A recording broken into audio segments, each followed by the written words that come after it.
Paz a todos. Hoje eu quero meditar com vocês no Salmo número 16, versos 2 e 3, diz assim: A minha alma disse ao Senhor, Tu és o meu Senhor, não tenho outro bem além de Ti. Digo aos santos que estão na terra e aos ilustres em quem está todo o meu prazer. Queridos, este salmo precioso, ele nos traz duas lições extremamente importantes. A primeira está no verso 2 e a segunda está no verso 3. A primeira, o salmista disse assim: Senhor, no céu não tenho outro bem a não ser o Senhor. Ele estava dizendo assim: no céu tu és tudo aquilo que me importa. No céu tu és tudo aquilo que eu desejo. No céu tu és tudo aquilo que eu quero. No céu, tu és tudo aquilo que eu anseio. No céu, tu és tudo aquilo que eu penso. No céu, tu és tudo aquilo que eu espero. Então, tudo que o salmista queria era Deus. Observe as coisas da terra. Nós temos coisas maravilhosas aqui na terra. Nós temos a Torre Eiffel em Paris. Nós temos a Estátua da Liberdade em Nova York. Nós temos o Coliseu em Roma. Nós temos as torres mirabolantes da cidade de Dubai. Nós temos também as maravilhas naturais, como o Grand Canyon, por exemplo. Nós temos o Monte Everest, mais de 8.000 metros de altitude. Nós temos as pirâmides do Egito. Nós temos coisas colossais, né, e fantásticas neste mundo. Só que as coisas do céu, elas são muito maiores. Né? A Bíblia fala sobre uma cidade preparada por Deus, cuja praça é de ouro límpido, como se fosse um vidro límpido. A Bíblia fala que as ruas, elas são de ouro. A Bíblia fala sobre coisas maravilhosas sobre essa cidade, o seu fundamento e alicerce é feito de pedras preciosas.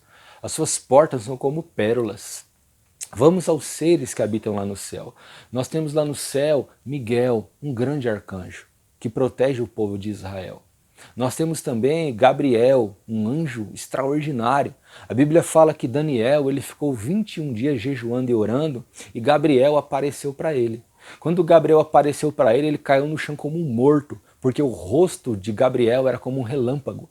Veja os serafins que Isaías vê na visão do capítulo 6, que eles tinham 6 asas, com 2 cobriam os pés, com 2 o rosto e com 2 voavam. A palavra serafim significa seres que ardem em fogo. Veja os querubins que Ezequiel vê no capítulo 1 e 2 da sua visão, lá no livro de Ezequiel. Ele vê os querubins com 4 asas, com rostos, com boi de um lado, leão do outro, homem do outro e águia do outro. Cheio de olhos por dentro e por fora. Veja os 4 seres viventes que João vê lá no Apocalipse, bem semelhante aos querubins, também com rostos de 4 lados. Homem, águia, leão e boi. Veja os 24 anciãos pegando as suas coroas de ouro e lançando aos pés do trono de Deus. Veja quantas maravilhas existem no céu, mas mesmo com todas essas maravilhas, mesmo com os cânticos perfeitos dos anjos, os seus instrumentos que devem ser fantásticos, mesmo com todas essas maravilhas, o salmista ele tinha um ponto fixo no céu. E este ponto fixo está sentado sobre o trono. Este ponto fixo está centrado em um trono de glória. Um trono, como diz a Bíblia, como de safira, com um arco cobrindo o trono como se fosse o arco-íris. Veja que lá naquele trono está assentado um ser que Ezequiel disse que a cor dele é como a cor de ambar e dentro dele há meio que um fogo. Veja que ali perto daquele trono há um cordeiro que diz a Bíblia que foi morto antes da fundação do mundo. E esse cordeiro significa Jesus Cristo. João, quando ele vê Jesus no Apocalipse, ele fala assim: olha, eu ouvi uma voz de trombeta, e quando eu virei para ver quem estava falando comigo, eu caí no chão como um morto. E eu olhei e vi um andando sobre 7 castiçais, e os seus olhos eram como chamas de fogo, o seu rosto resplandecia como o sol, os seus cabelos brancos como a lã, as suas vestes salpicadas de sangue. Sua veste branca salpicada de sangue, os seus pés como um latão reluzente. Veja como Deus é maravilhoso. Veja como Deus é extraordinário, e não somente no seu aspecto no seu aspecto estético, né? Nós podemos dizer, mas também no seu aspecto interior. Veja o tamanho do amor de Deus, veja o tamanho da paz de Deus, veja o tamanho da misericórdia de Deus, veja o tamanho da bondade de Deus, veja o tamanho da grandeza de Deus, veja o tamanho da justiça de Deus, veja como Deus é poderoso, como Deus ele aplaca a sua ira através de Cristo e derrama amor sobre nós também por meio de Cristo. Veja como Deus é tremendo e extraordinário. Então o salmista ele teve uma visão de Deus que o cativou e falou assim: não há nada que eu queira a não ser o Senhor. Tu és tudo aquilo que eu quero. Irmãos, não deve ser assim comigo e com você. Deus não deve ser aquilo que nós mais queremos. Deus não deve ser aquilo por quem nós mais desejamos. Deus não deve ser aquilo por quem nós mais ansiamos. Deus nos salvou, Deus nos perdoou e além de tudo isso, Ele é belo demais, queridos. A Bíblia fala em cantares, a mulher falando para o noivo: tu és totalmente desejável. E nós podemos dizer o mesmo para Deus: Senhor, tu és totalmente desejável. Não existe nada em você, Senhor, que não seja desejável. De 100% do Senhor, não existe 0,00001% que não seja desejável. Tudo em ti é desejável. Deus é maravilhoso, irmãos. E eu acho que se existe alguém que não deseja a Deus, que não ama, é simplesmente porque não o conhece. Queridos, nós precisamos conhecer a Deus através da oração, da leitura da Bíblia, através de buscá-lo. A Bíblia fala: buscar-me-eis e me achareis se me buscarem de todo o vosso coração. Queridos, precisamos descobrir mais sobre esse ser extraordinário que fez com que o salmista tampasse os seus olhos para a terra e para o céu e visse somente o Senhor e dissesse assim: Senhor, não espero nada a não ser o Senhor. Segunda lição que nós aprendemos está no verso 3, como eu disse. Ele diz assim: olha, Senhor, sobre os santos que estão aqui na terra, neles também está o meu prazer. Que santos são esses? São aqueles que creem em Cristo. São aqueles que pediram perdão dos seus pecados. São aqueles que se arrependeram. São aqueles que estão sendo transformados pelo poder de Deus, pelo Espírito do Senhor. São aqueles que estão sendo santificados. São aqueles que louvam a Deus e que amam a sua palavra. O salmista olhou e falou assim: Senhor, eu os amo, neles está o meu prazer.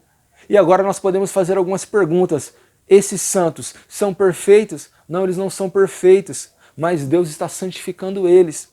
Esses santos, eles são livres de falhas? Não, irmãos. Nós estamos longe de ser livres de falhas. Nós falhamos. Mas mesmo assim, Deus nos perdoa, e segundo a sua infinita misericórdia. E o salmista falou assim: Senhor, neles está o meu prazer. Eu amo essas pessoas porque essas pessoas te amam. Senhor, eu quero estar perto delas. Senhor, eu quero ter comunhão com essas pessoas. Eu quero viver perto, eu quero comer com elas. Eu quero conversar com elas. Eu quero brincar, eu quero me divertir com elas. A Bíblia fala em Atos capítulo 2 sobre a igreja que começou ali com os 12 apóstolos, Matias entrando no lugar de Judas Iscariotes. Os 12 apóstolos, eles construíram a igreja na base de poucas coisas, como oração, palavra, comunhão, amor. A igreja se reunia, eles estavam juntos, tinham tudo em comum, eles não eram perfeitos, mas eles se amavam. Você percebe o quanto nós devemos aplicar essa lição em nossas vidas? Amar ao nosso irmão, amar ao nosso próximo, mesmo que às vezes não role aquela química que deveria rolar, mas às vezes não rola, essa é a verdade. Nós devemos amá-los. Nós devemos respeitá-los, nós devemos perdoá-los, porque o perdão é uma grande demonstração de amor, meus irmãos. Uma grande demonstração de amor. Essa é a segunda lição: ter prazer no nosso próximo, ter prazer na igreja, ter prazer nos seus amigos e conhecidos cristãos. Queridos, Jesus ele falou assim: sabe como vocês vão ficar conhecidos como os meus discípulos quando vocês andarem de terno e gravata? Não. Quando vocês andarem de saia? Não. Quando vocês ofertarem na igreja?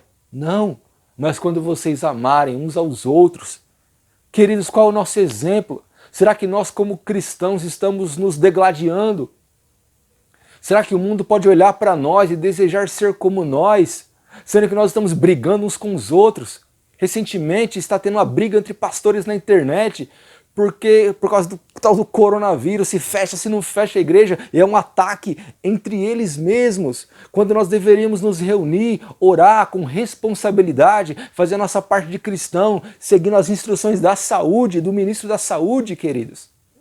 E não brigar entre os outros, mas nos amarmos e nos solidarizarmos uns com os outros. Agora o mundo olha para nós e fala assim, como eu posso aprender a amar com um povo que não ama? Como eu posso aprender a ter comunhão com um povo que não tem comunhão? É urgente isso, queridos. Nós precisamos nos amar, mesmo com as nossas diferenças. Perceba que aqui há os 2 mandamentos de Jesus. Primeiro, amar a Deus sobre todas as coisas. Segundo, amar o seu próximo como você mesmo. Se você não ama a Deus sobre todas as coisas, se eu não amo a Deus sobre todas as coisas, se você e eu não amamos o nosso próximo como a nós mesmos, nós não somos cristãos. Nós precisamos amar e dizer como o salmista, Senhor, o meu prazer está em Ti e nos santos aqui da terra. Se nós amarmos a Deus sobre todas as coisas, nós não vamos viver com idolatria. E se nós amarmos o nosso próximo, queridos, nós não vamos cobiçar a mulher dele, nós não vamos cobiçar o carro dele, nós não vamos cometer homicídio, nós não vamos cometer roubos. Perceba que o amor para com Deus e o amor para com o próximo, ele fecha todas as portas do pecado. Nós não teremos outro Deus além do Senhor, porque nós o amamos. Irmãos, vamos orar e pedir a Deus que esse amor, ele venha ser a armadura do nosso coração. Que nós estejamos com o coração totalmente fechado, como os escudos dos 300 fecharam uma única falange. Que nós, irmãos, tenhamos o nosso coração fechado pelo amor e que em nós reine este desejo, Senhor. Ó Deus, ó Senhor, seja sincero com Deus, eu preciso ser sincero com Deus também, a ponto de dizer, Senhor, eu não te amo como deveria te amar, faz-me te amar. Ó Deus, não amo o meu próximo como deveria amá-lo, faz-me amá-lo. Que a gente diga sinceramente, como disse o salmista nesses 2 versos, Senhor, não tenho outro bem no céu a não ser o Senhor, e aqui na terra o meu prazer está nos meus irmãos. Que Deus te abençoe, em nome de Jesus, e reflita nesta mensagem. Que essa mensagem ela venha destravar o nosso coração, destravar as portas do nosso coração, para que a gente venha se desarmar do nosso orgulho e deixar que o amor nos conduza. Que Deus abençoe grandemente a cada um.